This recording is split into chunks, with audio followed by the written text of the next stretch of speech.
Если ты сейчас думаешь, вот скоро Новый год, что мне в новом году делать?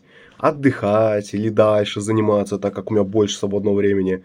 На самом деле ответ прост. Вот если чувствуешь, что у тебя есть немножко ресурсов чуть-чуть позаниматься, то позанимайся.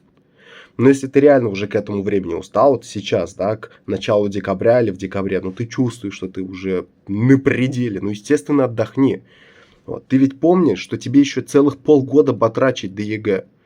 Поэтому, естественно, перезагрузись, восстанови силы, чтобы с новыми силами уже начать готовиться дальше. Точнее, продолжать готовиться дальше. Рассчитывай свои силы. Иначе, если ты будешь бесконечно ботать, великолепное слово, вот, бесконечно готовиться, то ну, рано или поздно у тебя просто моральные и физические силы закончатся. И ты просто можешь подвыгореть к концу года, и это тебе еще хуже сделает, чем одна простая неделька отдыха. Отдыхай. Умей отдыхать.